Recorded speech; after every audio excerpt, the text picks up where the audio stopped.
जय मसीह की। आज हम देखेंगे परमेश्वर इसहाक के लिए प्रबंध करता है। तो चलो शुरू करते हैं।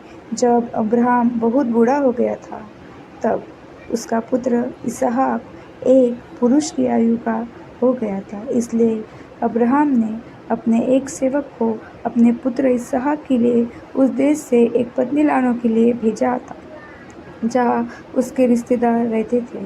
जहाँ अब्राहम के रिश्तेदार रहते थे उस देश को जाने की एक बड़ी लंबी यात्रा के बाद परमेश्वर ने उस सेवक का साक्षात्कार रिबका के से करवाया। वह अब्राहम के भाई की पोती थी। रिबका अपने परिवार को छोड़कर उस सेवक के साथ वापस जाने के लिए मान गई। जैसे ही वे पहुंचे इसहाक से उससे विवाह कर लिया। एक लंबे समय के बाद अब्राहम मर गया। तब परमेश्वर ने अब्राहम के पुत्र इसहाक को अब्राहम के साथ बांधी गई वाचा की वजह से आशीष दी। उस वाचा में परमेश्वर की एक प्रतिज्ञा थी, वह अब्राहम के अगणित वंश होंगे, परंतु इसहाक की पत्नी रिबका के संतान उत्पन्न नहीं हुए।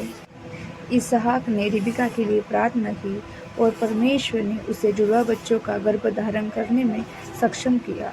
जिस समय वे बच्चे रिबका के गर्भ में ही थे, वे आपस में लड़ने लगे। इसलिए जो कुछ हो रहा था रिबका ने वह परमेश्वर को बता दिया। परमेश्वर ने रिबका से कहा, तू 2 पुत्रों को जन्म देंगी। उनके वंशज जो अलग अलग जातियों में बनेंगे, वे एक दूसरे से लड़ेंगे, परंतु बड़े पुत्र से उत्पन्न होने वाली जाति को छोटे पुत्र से आने वाली जाति की आज्ञा माननी होगी। जब रिबका के बच्चों का जन्म हुआ तो बड़ा पुत्र लाल और रोएदार था और उन्होंने उसका नाम एसाव रखा। जब छोटा पुत्र एसाव की एड़ी को पकड़े हुए जन्मा और उन्होंने उसका नाम याकूब रखा। फिर उसके बाद परमेश्वर याकूब को आशीष देता है।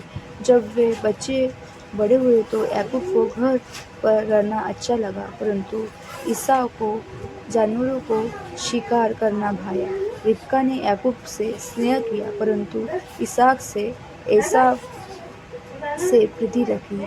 एक दिन जब ईसाव शिकार करके वापस आया तो वो बहुत भूखा था। ईसाव ने याकूब से कहा, जो तूने पकाया है उसमें से थोड़ा भोजन मुझे दे। याकूब ने जवाब दिया, पहले मुझसे यह प्रतिज्ञा कर कि पहिलौठा होने के कारण से हर एक चीज़ जो तुझे मिलनी चाहिए वह सब तू मुझे देगा। अतः एसाव ने उन सब चीज़ों को याकूब को देने की प्रतिज्ञा कर दी। तब याकूब ने उसे कुछ भोजन दिया। इसहाक एसाव को आशीष देना चाहता था, परंतु इससे पहले कि उसे ऐसा किया, रिबका और याकूब ने याकूब के एसाव होने के ढोंग करके उसके साथ धोखा किया।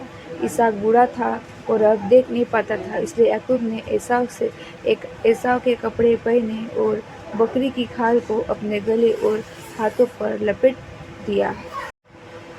याकूब इसहाक के पास आया और कहा, मैं एसाव हूँ, मैं इसलिए आया हूँ कि तू मुझे आशीष दे। जब इसहाक ने बकरी के बालों को महसूस किया और कपड़ों को सूंघा तो उसने सोचा कि वह एसाव है और उसे आशीष दे।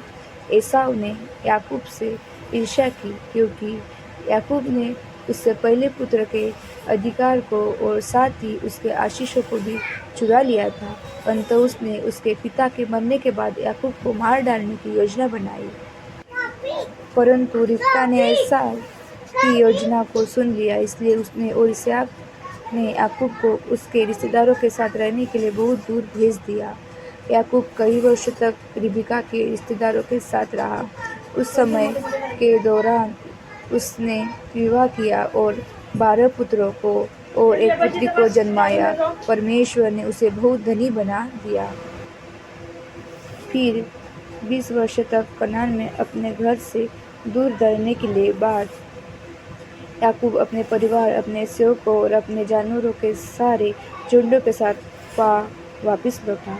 याकूब इसलिए बहुत भयभीत था क्योंकि उसने सोचा कि एसाव अब भी उसे मार डालना चाहता था। इसलिए उसने उपहार स्वरूप जानवरों के झुंडों को एसाव के पास भेजा। जो सेवक उन झुंडों को लेकर गए थे। उन्होंने कहा, तेरा दास याकूब उन जानवरों को तुझसे देता है, वह जल्द ही आ रहा है। परंतु ईसाऊ अब याकूब को नुकसान पहुंचाना नहीं चाहता था। इसके बचाव वह उसे एक बार फिर से देखकर बहुत प्रसन्न था। इसके बाद याकूब कनान में शांतिपूर्वक रहा। फिर इसहाक मर गया और याकूब और एसाव ने उसे दफनाया। वाचा की प्रतिज्ञाएं जो परमेश्वर ने अब्राहम से की थी, वे अब इसहाक से याकूब पर आ गई थी। जय मसीह की।